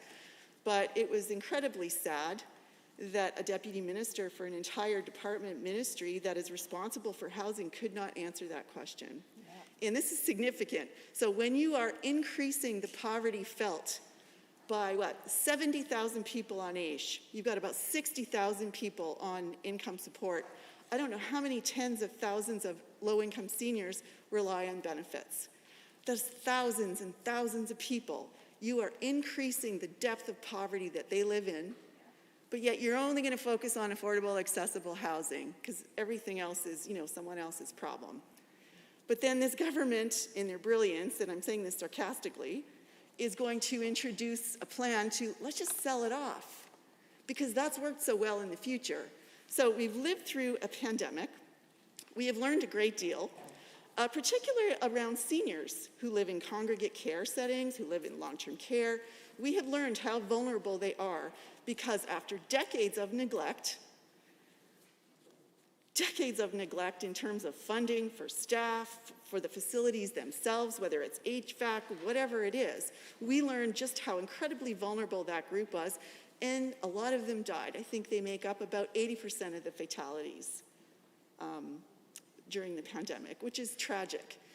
And we all know that the private operators probably bore more responsibility than the nonprofits. Why is that? Well, there's a lot of reasons for that. I certainly don't have time to outline them all. But one of the things is, it's very simple. If you think about what is the motivation, it is profit. It is all about profit margins, is it not? I'm going to relate it back to disability supports. There are companies that are private, there are companies that are nonprofit. And I can tell you that some of the for-profit companies are quite good, but they are driven by profit margins. They are driven by, let's pay staff less so we can make more profit. Let's staff less. Let's make the ratios higher. That is the mindset. So when you are faced with a housing crisis like we are faced with a crisis of people that don't even have a safe place to sleep at night. And this government's solution is, let's just sell it off. So go ahead. I want to thank my friend from St. Albert for raising this issue, the particular vulnerability around seniors. And certainly one of the concerns that I've heard from the many seniors who live in Edmonton Gold Bar is that they don't know what the future of their residence will be. They live in buildings that are currently owned by the provincial government, situated on land that's owned by the City of Edmonton. They are afraid about what is going to happen to their home with the changes that the government is contemplating. And I'm wondering if my friend from St. Albert has heard these concerns and what she's said in response to those concerns. Thank you. Certainly, I'm sure, like other members in this chamber, I've certainly heard from seniors in St. Albert that are very concerned. They're concerned with that they can't, even right now, manage the cost of housing, and they are concerned about what is going to happen in the future. You know, one of the ones in St. Albert that I spend a fair amount of time with is at Chateau Mission Court, and it's the housing management body is Homeland Housing, and they do a great job. But the individual seniors that live there are really sort of unsettled by this government, let's be honest, but unsettled about what the future likely holds, because what they've seen so far has been disastrous. Now, I want to go back to this piece of legislation, and I'm hoping that at some point that there are some amendments introduced that this government has the humility to even listen to think about the fact that we're actually recommending these, suggesting these, to make this bill less awful. So I hope that at some point the government just listens and makes it a little bit better. But one of the things that bothers me is that this bill doesn't require the money that government makes from selling affordable housing to remain in affordable housing. Now, that's worrisome because we've seen this little trick before, and it happened with some of the different lottery funds that now just disappear into the dark hole that is, just general revenue. And so that is worrisome that if in fact this happens and housing gets sold off, how can Albertans be assured, know for sure, because this is a government that is very secretive and really kind of opposed to transparency, how can Albertans be sure that the funds are being invested in housing, in affordable, accessible housing? Now, even in the government's own annual report, on page 31, and it's one of the items under outcome 2, which is about creating affordable and accessible housing. So it recommends, so this is the government's own report. So recommendation 2 and 3 from the Affordable Housing Review Panel's final report are to create a plan to manage and transfer provincially owned land and buildings. Now, work is underway to develop a real estate asset strategic plan, and this plan will identify opportunities for the sale, transfer, or redevelopment of ASHC-owned assets. So, of course, sorry, why am I here? While recommending, now here's the important part, while recommending that all proceeds from the sale or transfer of assets are reinvested in the affordable housing system. So that, to me, is oversight. That's called transparency and oversight. And this is the Ministry of Seniors and Housing. So it seems to me that this would be the authority that you'd want to listen to.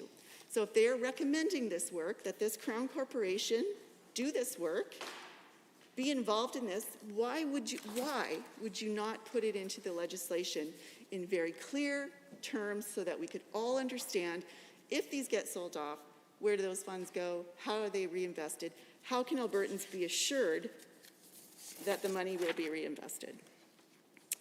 So my colleague talked a little bit about, how also can we be reassured that housing will remain affordable for a long period of time.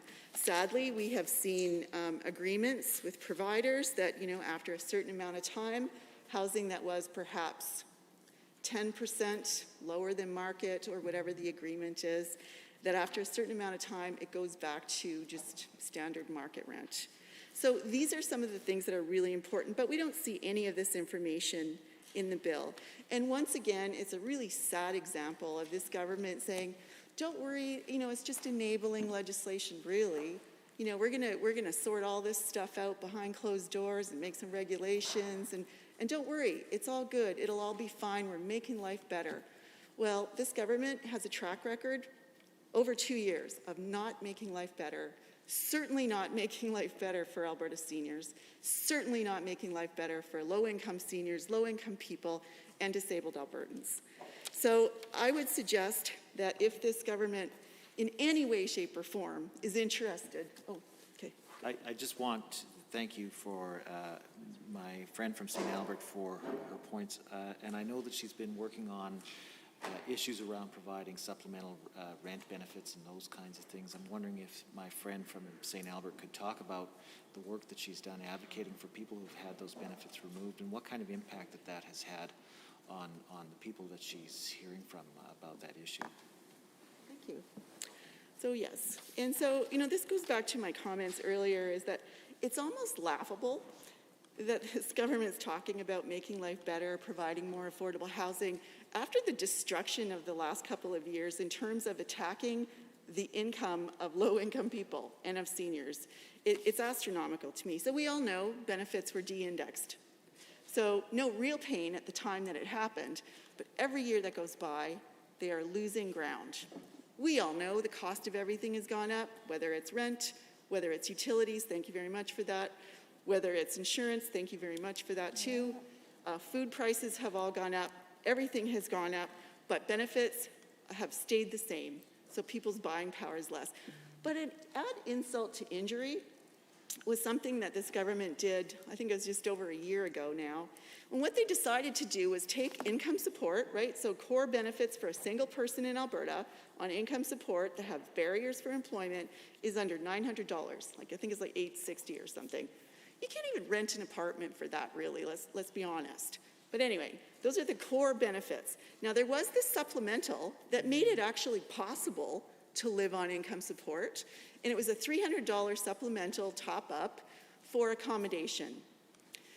Now, with some, the way they like to spin, well, we didn't really cut anything, we just changed policies, or we're just adhering to policies, however you want to spin it, however you want to say you did it, whatever. The end result was thousands of people lost a $300 support benefit, a supplement to a benefit that was already grossly under the poverty line. They lost that, and as a result, people don't have homes. And so this government to talk about, well, we care about people that don't have homes, that are homeless, they're houseless, we want to create more affordable housing. When they have failed to do the most basic things, and that is to eliminate poverty as best you can. You've increased poverty. You've made it worse for tens of thousands of people, many of which are low-income seniors. So it's really hard to take this government seriously when they talk about their commitment to ending, well, they don't actually say they want to end homelessness, unfortunately, or they don't actually say they want to eradicate poverty, because that would be too bold. But it's really hard to take this government seriously when they talk about wanting to make life better for Albertans by creating affordable, accessible housing. I just want to say one more thing, Mr. Speaker, that I'm incredibly disappointed by this legislation, that nowhere in here does it talk about the need for accessible housing and what that really means. So accessible means a lot of things. It's a lot of things. One of the things this government is not good at doing is defining what accessibility is for people that have mobility issues. They don't talk about it, they don't measure the problem, they don't know how large the problem is, they don't know what the need is. There is no targeted investment. There isn't even a rating system that is very clear, so someone with a disability could pull up a website and say, I want to see if the legislature building is accessible to me. And to look quickly and see, here's the rating. The chamber's not accessible, but you can come in the west door or wherever. There's nothing like that. There is no rating plan, so somebody who is low income, who's looking for affordable housing, it's really difficult for them to determine what portion of the housing stock is accessible. So they can't do this, they can't get it right for the housing that they already manage or are responsible for, but they're going to pass it on to the private sector and they'll get it right, no problem. So you can imagine why people are skeptical, why I am skeptical that this government is going to get it right when it comes to the most basic outcome that they claim they want to hit, and that is, making life more affordable and accessible for Albertans. Because I don't see this piece of legislation doing it. What I see is them taking the work of their consultation, which I'm not even going to get into the shortfalls of that consultation, but taking that work, consultation, UCP style, but taking that work and then creating legislation, creating a consultation, what we heard document or the recommendations, that really is a rubber stamp for what they really wanted to do all along was to privatize this sector as much as possible. During a pandemic, no less. After de-indexing benefits, after cutting benefits, after increasing poverty, making life more expensive, making life less accessible, they're going to add to that by privatizing. It just doesn't make a lot of sense for me. And, I can tell you that there are a lot of concerns that I'm already starting to hear about, and I have no doubt as this moves forward through this place, that all of us will start to hear more and more from our constituents about what concerns them about this legislation. So sadly, there is not a lot of meat. Are there others? The honourable member for Edmonton, Highlands, Norwood. Thank you. Heard a little bit of chatter, so I thought maybe, just maybe, someone from the government side would want to stand up and speak to this piece of legislation. I find it always quite, proposed legislation, I should say. I find it always quite intriguing when they are not interested or willing to speak to their bills. Particularly, when, as my fantastic colleagues who have great expertise in the area, the members from St. Albert and Riverview, have shown some of the grave concerns they have with this bill. So, always the optimist, but it is quite interesting when why it might be that these government members aren't willing to defend this piece of legislation. Now, I just had a sip of coffee prior to standing up, and I can't help but think about how many people on the streets of Edmonton and across this province right now don't have the luxuries that all of us in this chamber have. Warm coffee, a roof over our heads, washrooms, food, the list goes on.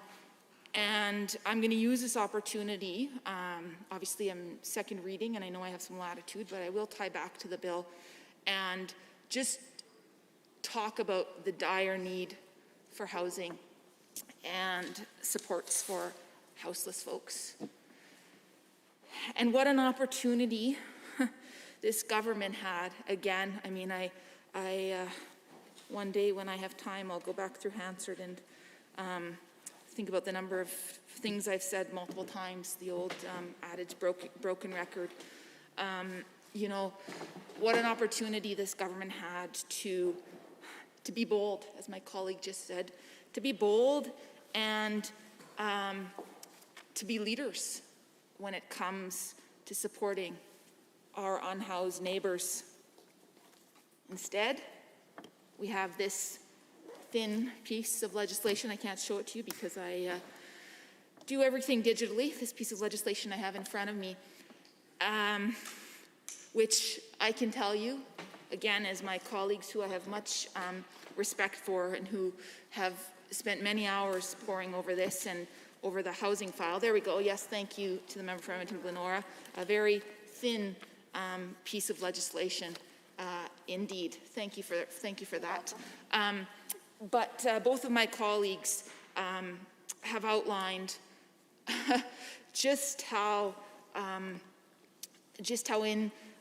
inconsequential this will be to support folks who need it the most, but also just how much it's going to set us back when it comes to housing. But before I get into my next comment, I'll defer to the member from South.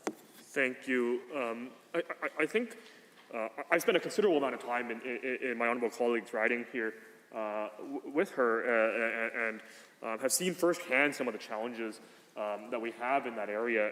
And I guess one of the comments that I was wondering if she could elaborate on, and one of the issues that I think is interesting is hearing from actual providers in the area who have to deal with clients and users every single day, how this legislation basically fails to address their needs, and perhaps if the member could talk a bit more about the experience with her stakeholders and with the people who reside in her riding, because it is so important we have systems in place, and I think it is so disappointing that we see such a thin piece of legislation that really fails, I think, in many ways to address the real concerns of our communities, particularly in our cities here. Yes, thank you to my colleague, and I won't say that the challenges are limited to one part of my riding, but certainly I know the member has spent. We've shared a lot of wonderful connections with folks in Chinatown in particular, in the Boyle Street, Macaulay neighborhoods as well, and.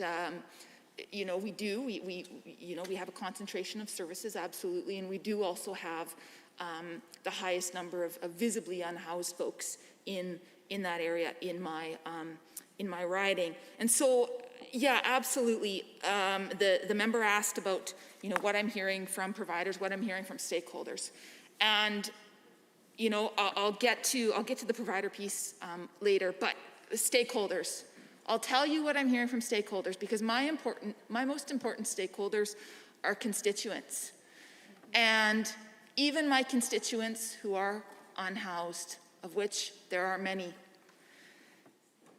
So just let me see, sorry, my brain. So on Saturday, I joined the Chinatown Transformation Collective. It's a wonderful new organization of a lot of young Chinese community members here in Edmonton. They've been organizing garbage cleanups, and folks who know me know that I do love a garbage cleanup. Yeah. And but more than that, I love. Just wait till you're in government. But more than that, I love connecting with community members, and it was actually quite nice, because it was at this cleanup on Saturday that I got to welcome our city councillor for that area. Her name is Ann Stevenson. I'll give her a shout out. And her and I paired up, and it was a good opportunity, because I said, oh, this is great, Ann, because we were planning to meet, and I have a number of issues on my list of things that I wanted to talk to her about: housing, houselessness, the opioid crisis, three of the top ones. All of those three, of course, are interrelated. So her and I set out to embark on our cleanup with about 37 other volunteers, which was incredible to see a lot of young community members as well. We started talking and walking, and one of the first people we encountered was a fellow named Robert. And he came over. Of course, this was a gorgeous day still on Saturday, and Robert came over, and Robert is unhoused. And he shared with us right away how challenging it's been. He's lost his benefits. I believe he was talking about his shelter benefits. He didn't have all the specifics, but he said, basically, I've been housed, I've been unhoused, and now I'm back again to being unhoused. And he talked about how he feels like he's lost any sort of support. And I said, hey, guess what? You got the right people right here. You've got your city councillor and your MLA, and we're here to help you. But just felt like he's been totally ignored. He doesn't want to be on the streets. He doesn't choose to live in a tent. But that's where he is. That's where he is right now. And I shared with him. I said, your story is one that we've heard from a lot of folks who've for various reasons in their life have ended up where they are. And they're feeling even more left behind by the government right now. And I can't help but share with you that he also shared his background. He talked about, I won't share all the specifics, just because I don't have full. I didn't ask him to share his whole story. Although he asked if he asked if he could pose for a photo with us and everything too, so I'm sure he doesn't mind his story being shared. But I will just mention that he did mention that he had been a residential school survivor, and he's at one of the residential schools that had been in the news where, we're talking hundreds of children. And he talked about that too, and we got to learn a lot about his life. And I can tell you, every single day, I can meet people like Robert on our streets who have incredible stories to share, who have, children, grandchildren. He's a Muslim, he's got grandchildren, right? And you could see him getting emotional as he talked about his grandchildren. And I think about Robert, and I think about all the folks who aren't being served right now, all the folks who right now on this incredibly cold, snowy day don't have a roof over their heads. People ask me about what brought me into politics, and let me tell you a little bit of a story. It's not the only thing, but it was a big motivator for me. I lived in rural Alberta. I won't share my stories of Balf and Forestburg. You've all heard me regale those tales multiple times. Tell us again. I won't this time, but I promise I will. I grew up in rural Alberta. Right after I finished my undergrad at the ripe old age of 21, I went back to a different part of rural Alberta. I lived, I'll admit to all of you right now, a pretty sheltered life. Because when I moved back to Edmonton, my eyes were opened up. When I moved back to Edmonton, I was car-free, and every day I ran to and from work. I was living in the Highlands neighborhood, and no rain, shine, days like this, I ran to work. My cardiovascular health was a lot better back then, let me tell you, especially on snowy days. That's a hard run. But one of the first things that really just shocked me and made me realize my privilege, every day, folks who know the Highlands neighborhood, I would run along 112th Ave. Let me finish my story, please. I would run along 112th Avenue and along the Stadium LRT line. Anybody who knows that area, right now, this very day, head over there, Stadium LRT line, you will see a whole number of tents set up. You will see a whole number of folks who are unhoused. And I couldn't believe, this was about 10 years ago, I couldn't believe at that time that in a province as wealthy as ours, there were so many folks who were unhoused. And let me tell you, there were a lot fewer tents than there are today. Yeah. But it was enough to open my eyes. And so I'm not saying, and they won't mind, my colleagues here who were in government won't mind me saying, of course, this government, our government, could have done more. Absolutely. But the change that we've seen since then, since that time, has been astronomical. And you can talk to my colleague from Edmonton South's point, you can talk to housing providers, you can talk to frontline workers, you can talk to folks experiencing houselessness, and they will tell you the same thing. And so when we hear this government come back at us and say, well, why didn't you do more? You know what? I don't care. We need to move forward. I guarantee you, if we don't invest in housing, affordable housing, permanent supportive housing, if we don't invest in it immediately, more people will die. Yep. Mm-hmm. Mark my words. I just had, I'm going to say again, a constituent, an unhoused person, die in the ravine near my house, Kinnaird Ravine. A person who was discovered by someone who was out walking, a person who was living in a tent. Last year, just near Commonwealth Stadium, where there's going to be a significant event tonight, a soccer game, someone died, someone froze on the streets of Edmonton. So this government that has an opportunity to invest, to prioritize people before profits, is choosing not to. Instead, they're supporting private industry. That is not going to help the folks right now, blocks from here, who are on our streets and who are struggling. Thank you. And I want to start by really thanking my colleague for her passion and her comments today. I'm going to comment a little bit on her speech. I think it's been really informative for this House. It's been very important for this House to recognize how real these impacts are. And we're talking about real people, right? We're talking about human beings that are living in our cities and in our province. And this is a government, and I think it's being illustrated so vibrantly by my colleague from Edmonton Highlands Norwood here, how abysmal this government's record has been on this, and how abysmal their policy continues to be on this, and how this legislation does so little. So I really wanted to get up and say it's important that we listen, that the government listens, that the government actually attempts to understand the struggle that is happening every day, and I just wanted to thank my colleague for that. Yes, thank you. And you're absolutely right. We're talking about people, and as much as obviously I'm as guilty as anyone of partisan politics, I just truly don't want to be here in this legislature in a few weeks, a few months, talking about the fact that more people died on the streets.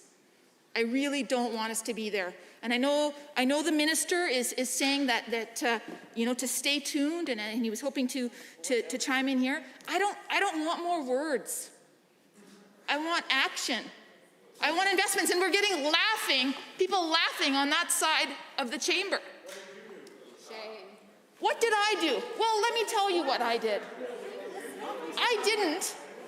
Order, order, order, order, order, order. You have every opportunity to share your opinion when you are on your feet. When you're in a sedentary position, you'll keep your opinions to yourself. I think this is a perfect example of what happens when we don't speak through the chair. The honourable member knows that full well. The honourable member for Edmonton Highlands Norwood is the only one with the call.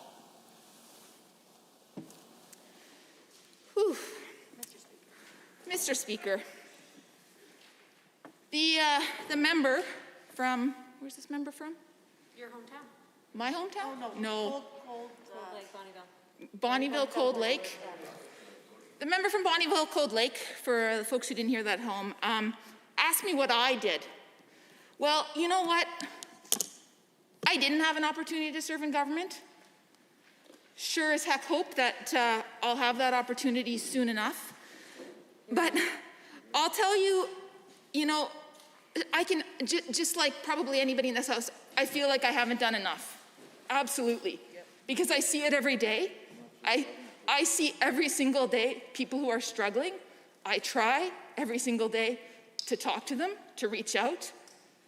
On Sunday, I saw a woman in a bus shelter, laid out. I stopped. I talked to her. I asked her if she needed anything. I gave her new mitts and a new toque because I've learned I need to travel with those because people are absolutely ill-equipped to be out in this weather. So absolutely, I'm not doing enough. I'm going to keep pushing. I'd love to hear that member stand up and tell us what he's done because I'm sure it's been, I'm sure it's a lot. Oh, do you have another one? Oh, okay. Thank you. I think that one of my thoughts when I'm hearing the commentary on what is being done or what has been done, I think one of the really important thoughts to think about, and I applaud my honourable colleague's passion here, but certainly is to think about the actions of this government versus the actions of the former NDP government, right? Currently, this government threw away $1.4 billion on a gamble on an American election. And I think that's actually a very similar amount of money to that which the NDP government had spent on affordable housing and had spent on capital investments in affordable housing, right? So when we're talking about the impacts and we're talking about actually supporting our communities and actually investing in our communities, I think that my colleague here and our whole caucus here has a great record. And we know there's more to do, but what this government refuses to accept is that work is important and that we need to continue that work. And I think it's something that is not just upsetting, but it is disrespectful. Absolutely. And, you know, I'm not here to be critical of just one order of government. You know, addressing houselessness in our society has been absolutely, you know, a choice or a lack of a choice made by consecutive governments at multiple orders. Absolutely. And it's a failure of decades of inadequate housing policy. But we have an opportunity now to be bold and to support our unhoused neighbors, our friends, our family members, right? And anybody in this, you know, we all know people in this chamber. We all know people who at any time could be unhoused, right? And so, I hate to interrupt, but pursuant to Standing Order 4.1, the House stands adjourned until 1:30 p.m.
I'm Lori Sigurdsson. I'm the MLA for Edmonton Riverview.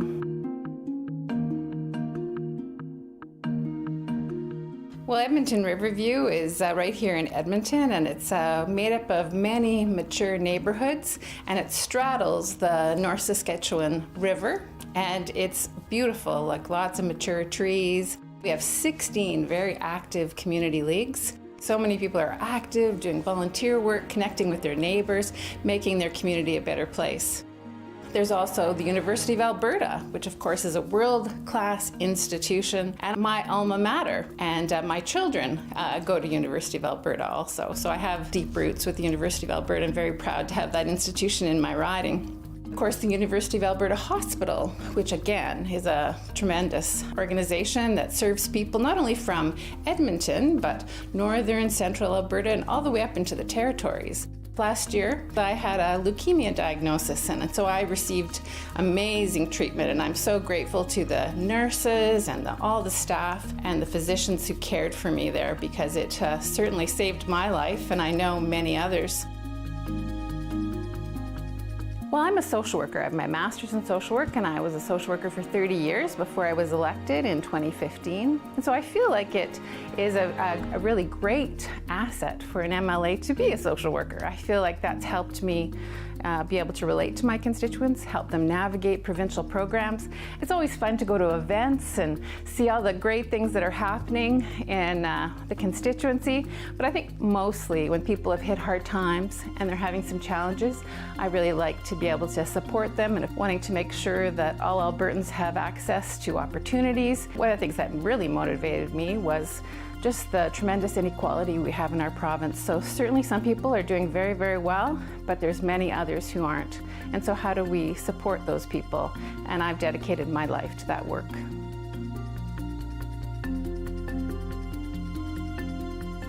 Well, I really like to be close to nature, and you know, we in Alberta have these magnificent Rocky Mountains. So since I was quite young, I've done backcountry camping, and now that my kids are bigger and they can carry a lot of the load, which helps their old mother, then we go together. We went up to Jasper last fall, and it was kind of a very exciting thing to be able to do again because I'd been so sick. And so to know that I could go out into the bush for 3 days with what I needed on my back, and I just hope that over the years I can keep myself fit enough so that I can continue to do that. But yeah, being close to nature is something that I really love.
you.